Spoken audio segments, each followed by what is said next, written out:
¿Qué me pareció? Bueno, mira, yo voy a hablar en mi calidad.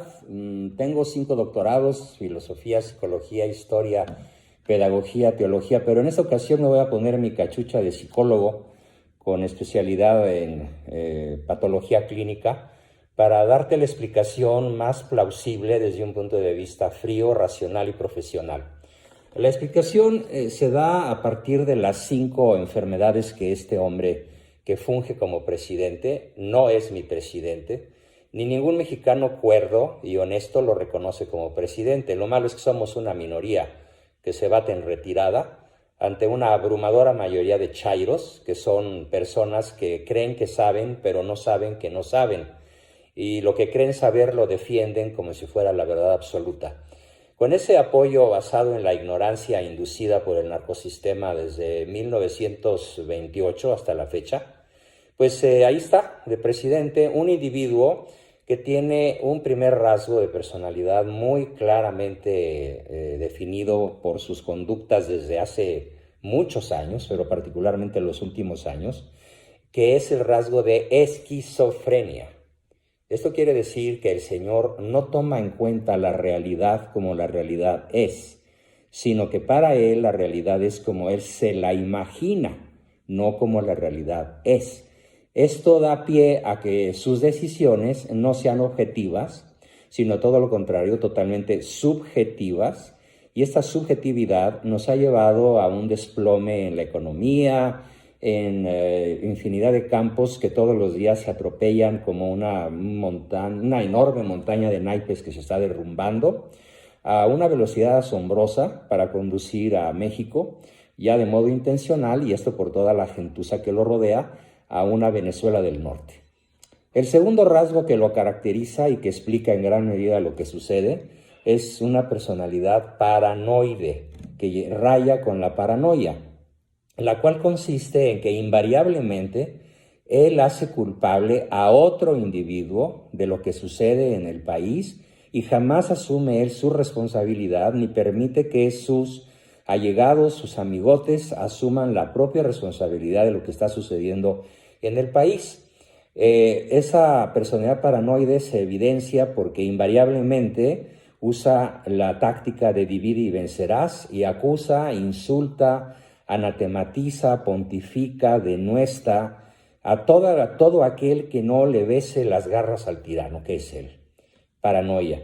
Un tercer rasgo indudable y que muy pocos se dan cuenta, muy pocos los mexicanos nos damos cuenta y que en el extranjero seguramente están azorados, es su nivel asombroso de oligofrenia, que significa pensamiento lerdo, lento y disminuido. El Señor tiene un coeficiente intelectual que difícilmente podría competir con el de un niño promedio de cuarto de primaria. Ese es su nivel de léxico, ese es su nivel intelectual, el de un infante que no ha pasado de cuarto o quinto de primaria y que se saca un 7 o un 8 cuando mucho en la escuela, que generalmente es un mediocre, es un flojo, es una persona caracterizada por no saber que no sabe. O sea, el chairo principal de este país, y la palabra chairo no es un insulto, es una definición coloquial utilizada acá en Chilangolandia, o sea, en la capital de México, para definir, como te lo dije hace un momento, a la persona que sufre, ya dicho en un lenguaje más filosófico, que sufre lo que los filósofos llamamos ignorancia invencible culpable. Es decir, el Señor no sabe porque no le interesa saber. No le interesa entrar en contacto con la realidad. ¿Por qué no quiere? Porque no puede. Él, en el fondo de sí, se siente impotente para acceder a las principales fuentes del conocimiento y salir de lo que aprendió de historia en cuarto de primaria, pero además de la historia oficial, llena de mentiras masónicas en donde los héroes son traidores y los traidores son héroes, como acontece en el caso de Iturbide, nuestro verdadero libertador, que fue fusilado por traidor a la patria, por la masonería a la cual malo Manuel Andrés López Obrador pertenece. La oligofrenia nos está acabando en infinidad de campos, amigo mío, y desgraciadamente muy pocas personas se dan cuenta de esto. Aunado entonces a la esquizofrenia, que lo mantiene fuera de la realidad, a la paranoia, que le hace echar invariablemente la culpa a los demás, a la oligofrenia, que no le da lo que, como dice el dicho, lo que natura non da, Salamanca no lo presta. Pero lo malo es que él ni siquiera fue a Salamanca. Tardó 17 años en conseguir un titulito chafa, donde otras personas de inteligencia normal pueden tardar 4 o 5 años, cuando mucho. Entonces, aunado a esto, hay que añadirle su dislalia, el señor no sabe hablar, y su disartria, no sabe conjugar verbo, sujeto y complemento. En un experimento que hicimos varios amigos, nos reunimos a medir los tiempos muertos en sus mañaneras.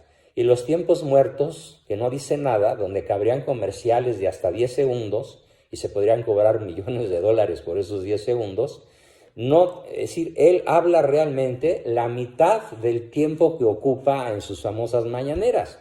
Entonces, la explicación de lo que aconteció ayer en Culiacán, que aconteció en multitud de partes, en Guanajuato, en Guerrero, aquí, más allá, donde todos los días, un día sí y otro también, hay masacres, 14, 15, 20, 50, o por ejemplo, los 49 fugados de ayer en Culiacán, 49 presos fugados, liberados por los mismos narcotraficantes.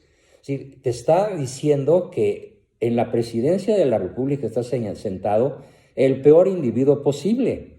Y por lo tanto tenemos en México lo que se llama oclocracia. No sé si sepas qué significa ese término, mi amigo.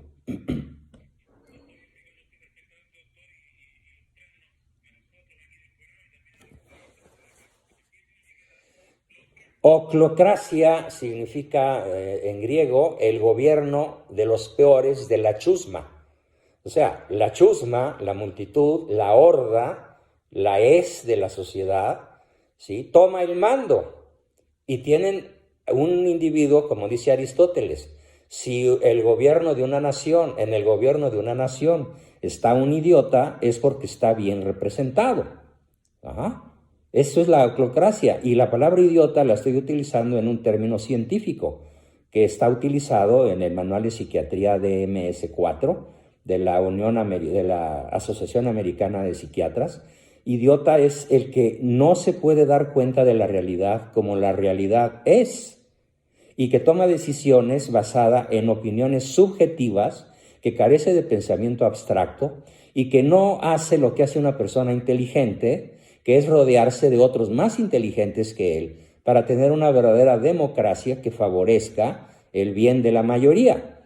Él está gobernando, fíjate muy bien lo que voy a decir y quiero que se escuche a escala internacional, él está gobernando para el narcotráfico.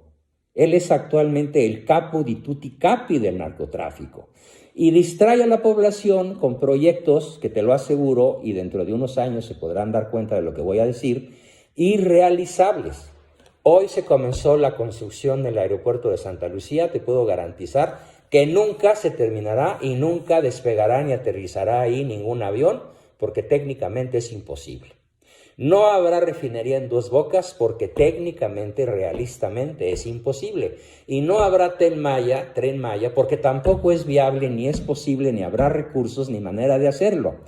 Pero él dice, me canso, ganso, que se va a hacer. O sea, el señor vive en un mundo esquizofrénico, paranoide, oligofrénico, disártrico y dislálico. Eso es lo que explica lo que sucedió ayer en Culiacán, mi querido amigo.